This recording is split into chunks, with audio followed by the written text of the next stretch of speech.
മനു എത്തി. അലീന പനിയായിട്ട് കിടക്കുന്ന വിവരം ബാലചന്ദ്രൻ മേനോൻ മനുവിനെ വിളിച്ച് അറിയിക്കുന്നുണ്ട്. മനു കാറോടിക്കുകയായിരുന്നു. എറണാകുളത്തേക്ക് തിരിച്ചു പോകുകയാണെന്ന് പറഞ്ഞു. ബാലചന്ദ്രൻ മേനോൻ പറഞ്ഞു, ഇവിടെ ഒരാൾക്ക് പനിയാണ്, അത് നിന്നെ ഇനി വിളിച്ച് അറിയിച്ചില്ല എന്ന് വേണ്ട എന്ന് വിചാരിച്ചിട്ട് പറഞ്ഞതാണെന്ന് പറഞ്ഞു. അപ്പോൾ മനു ചോദിക്കുകയാണ്, ആർക്ക്, വൈജയന്തിക്കാണോ? അപ്പോൾ ബാലചന്ദ്രൻ മേനോൻ പറയുന്നു, എടാ പൊട്ടാ, വൈജയ്ക്കോ എനിക്കോ പനി വന്നാൽ ഞാൻ നിന്നെ വിളിച്ച് അറിയിക്കേണ്ട കാര്യമുണ്ടോ? ഇത് വേറൊരാൾക്കാണെന്ന് പറഞ്ഞു. അപ്പോൾ മനു ചോദിക്കുന്ന, അയ്യോ അലീനയ്ക്കാണോ? ഇപ്പം നിനക്ക് മനസ്സിലായല്ലോ എന്ന് പറഞ്ഞു. എന്നിട്ട് പറയുകയാണ്, ഇനി ഞാൻ വിളിച്ച് അറിയിച്ചില്ല എന്ന് വേണ്ടാന്ന് വെച്ചിട്ടാണ് പറഞ്ഞത്. മനു പറഞ്ഞു, ഞാൻ എറണാകുളത്തേക്ക് തിരിച്ചു പോകുന്നില്ല, ആ യാത്ര ക്യാൻസൽ ചെയ്ത് ഞാൻ അങ്ങോട്ട് വരികയാണെന്ന് പറഞ്ഞു. ബാലചന്ദ്രൻ മേനോൻ പറഞ്ഞു, ഞാനെങ്കിൽ മെഡിസിൻ്റെ പ്രിസ്ക്രിപ്ഷൻ അയച്ചു തരാം, നീ വരുമ്പോൾ മെഡിസിനും കൂടി വാങ്ങിക്കൊണ്ട് വാ. ഓ, അപ്പോൾ എന്നെ സ്നേഹം കൊണ്ട് വിളിച്ച് പറഞ്ഞതല്ല അല്ലേ, മെഡിസിൻ വാങ്ങിക്കൊണ്ട് വരാൻ വേണ്ടിയിട്ടാണ് എന്നെ വിളിച്ചതല്ലേ എന്ന് പറഞ്ഞു. നീ വാ മനു എന്ന് പറഞ്ഞിട്ട് ബാലചന്ദ്രൻ മേനോൻ ഫോൺ കട്ട് ചെയ്തു. മനു അടുത്ത് അലീനയുടെ ഫോണിലേക്ക് വിളിക്കുകയാണ്.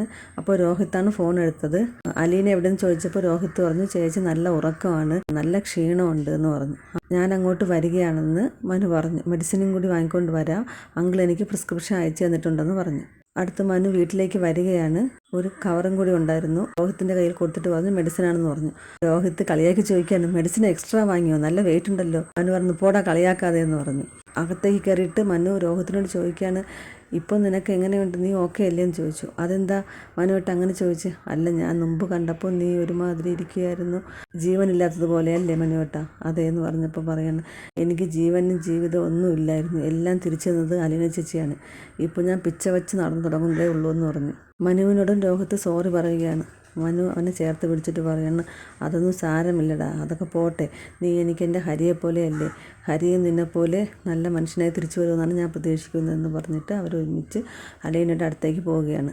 മനു വന്ന് അലീനയുടെ അടുത്തിരുന്നു. പനി എങ്ങനെയുണ്ടെന്നൊക്കെ ചോദിച്ചു.